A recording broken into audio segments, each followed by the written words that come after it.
Hey there, everybody. Welcome to our Songland reaction. This is for the Luis Fonsi episode. I really think this is, for the second week in a row, a fun episode of the show, but also one that was probably a little bit too predictable. By little bit, he means completely predictable. As soon as I heard Sway, it was over. It was, and they put out this song before the episode even aired. Actually, I will say this as well. I was on YouTube yesterday afternoon. Luis Fonsi, he may not have made the NBC executives too happy. He actually released his version of Sway before the episode aired. So there was that. When you have a good song, you're gonna jump on it. Yeah, he should have waited, but it's a good song. It's a good song for him. Yeah, unless he picked all of them, which he didn't. But I think it was so insanely obvious when... For sure. Yeah, there was no real doubt here. But we will still talk through Dyson and Warren Martinez's songs to sort of go through whether or not they had some merit for him. But before we dive in, if you guys do like this video, give us a like, subscribe, and hit that notification bell. We always try to do as a jumping off point, talk a little bit about our own sort of introduction to the artist, and I don't think neither one of us, we do not fit into the typical Luis Fonsi audience. We have not heard a lot of his music. I hadn't heard any of his music. I will just say it here on the video. I have never heard of him before. I had never heard any of his music before, but to be fair to myself, I really only listen to 50s and 60s music. To listen to anything that's really that modern, it is kind of few and far between. I have heard Despacito at least like 2,000 times, but other than that, I haven't heard too much of his other stuff, but I know he does more than just songs that sound like Despacito. But I also, when I heard PipoBeats come out with Sway, it was just, okay, so what do we got here? Immediately catchy. You can dance to it right away. Absolutely. It sounds a little bit like what I know of Luis Fonsi already. It's something that doesn't have to be changed a lot, sort of, after the fact. It was still kind of similar to the original version. It was still very similar. It was the one song that came out that I was like, this still sounds like the original song that PipoBeats brought out, and I was just like, okay, so obviously, I mean, and it was good from the minute he brought it out. I mean, there's no getting around it. It was a great song. I was already like, yeah, this is good. Right on. He is going to pick this, and if he doesn't, he's crazy. Yeah. So when it came, they did all this changes to it, and it came back out, and it sounded just like a beefed up version of the song already. They didn't change that much. I was like, this is good. Yeah, it didn't need that much to change. I think coming out of Songland sometimes, if you can just sort of find something that works a little bit within what people know of you, that's going to get people excited, make them want to dance or groove, and you listen to this and you're just kind of like, hey, and it makes people happy. And that dancing made me happy. Well, this is that's the Sway dance. You're welcome, Luis Fonsi. You can have that. I'm sure you'll really want it.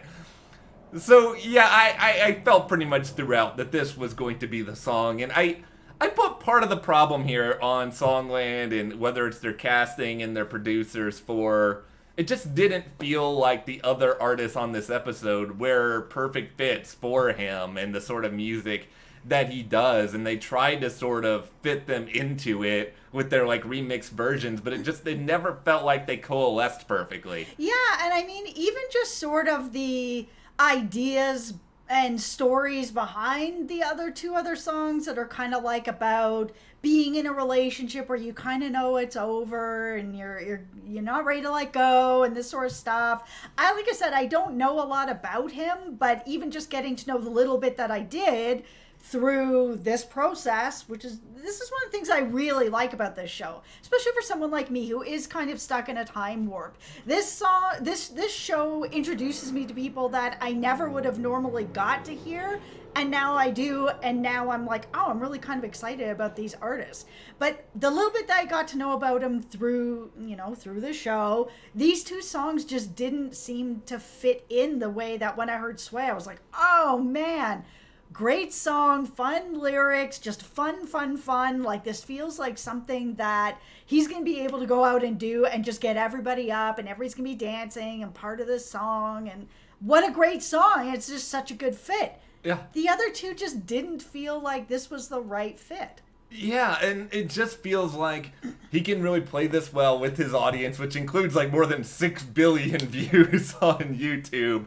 It is stunning. I remember when Gangnam Style was like the most popular song in the world. Then I went and like looked at its views versus Despacito's views. I was like, oh my gosh, it has that many more views than Gangnam Style does? Wow, okay, but anyway, yeah, let's talk about a couple of the other songs that got a little bit of attention. Yeah, we'll talk about Dyson. I mean, this was a song that I actually liked her original song better than what they changed it into. And I understand why they needed to change into it, because he was saying, you know, I can't be a guy singing about putting conditions or having conditions in my relationship. And as soon as he said that, I was like, you're absolutely right. It comes off differently when a guy is singing it than when a girl is singing it. So I totally get that. But so many changes were made to this song that it just didn't even feel like the song anymore. It felt like there were bits and pieces of the original melody maybe sprinkled throughout, but it felt too convoluted. Even just the word conversations, which is really what they sort of put in there. That's 4 syllables. I think singing about 4 syllables like that, unless you're doing like the Rolling Stones and Satisfaction, and I'm afraid we're just going to get copyright struck just for saying the word satisfaction, because I know. Or saying the word Rolling Stones. I know just how hardcore they are with a lot of that stuff, but no, that's a lot of syllables to sing, and I think that it felt very clunky when it was sort of in the chorus, and it just, the messaging of it didn't really work, and it just, I like the original version better too, and that's no offense to what they tried to do. It felt like it was more authentic for her, and the second one, I don't really know if it was authentic for anyone. Yeah, and because this song was about what it was about being, you know, in a relationship where too many conditions are being put on it, and it's starting to get a little strange, but you still love the person, you just can't figure it out, you're not really ready to leave, but it's starting to get too hard. I don't know why they didn't save her to bring her to someone who was another female artist. This song was made for another female artist. And I think it would have done fairly well with another female artist. It was good. That's the thing. Like, I actually think all 3 of these songs could have been really, really cool. It's just some of them didn't exactly fit the artist who they had. I mean, especially the What If song that they brought in and didn't even make it to the next round. Yeah. That really felt like something for maybe a Kelly Clarkson or, you know, like a big voice female singer, and not a male pop kind of Latin star. That song was really catchy and really good, but it did not fit at all. There was the casting for the, you know, having the songs to mix with him, like, it felt he got a little bit robbed, that there wasn't really a lot of different choices. He didn't get robbed because he got Sway, and Sway was so good, and it was going to win. I mean, you would have had to bring in something else that was so phenomenal to beat out Sway. I don't know that was going to happen, but there just needed to be something else that was a little more along the lines that just fit with him a bit better and fit with his audience a bit better of what they were going to want to hear. I will say I liked the new version of I Don't Want to Know by Lauren Martinez. I can still remember the hook of it in my head, and I appreciate that, and I think that there was enthusiasm around the song. I think it got better. I still think that even with this felt more just like a strictly pop song than necessarily something that was going to be perfect for him. I could see it working with maybe even a Shawn Mendes or someone like that. I could see sort of a remix version of it. It still just didn't feel right for him, and maybe it could have been if there wasn't Sway in the room, and it's just when it's so obvious what the winner is, what are you doing the rest of the time? Yeah, we've had 2 episodes now where we had the Champagne Nights, we've had Sway, that were just clear, straight out winners. I mean, Sway was even more obvious. It was just, it's so good, and it fits him so beautifully. Like, I just think it's just such a good song. Yeah. That I don't know what other songs they could have brought out that were going to beat that. And I'm so curious. I'm probably gonna watch for this over the next few weeks whether or not this song really takes off, because there's been Songland tunes that have gotten hundreds and millions of hits on YouTube and Spotify and wherever else, but I don't know if we've still had like the big hit that comes from this show. I still think we're much more likely to have that than we are someone coming off The Voice and being like a big success story.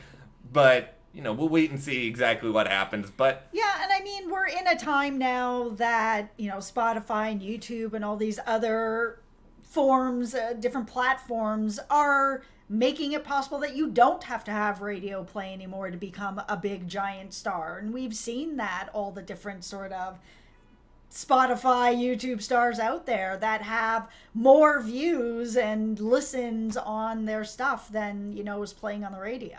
Yeah, I mean, I think Luis Fonsi is the perfect example of that. Yep. I mean, it's somebody who, I know he got a lot of radio play, but I wonder if a lot of it was because of how successful he was on the internet. But that is our take on the Luis Fonsi episode. Are you guys still swaying to Sway? What did you think about the other songs? Okay. And you're welcome. All right, if you guys did like this video, give us a like, subscribe, and if you want to support us further, check the link in the description to the store, and we'll see you here next time.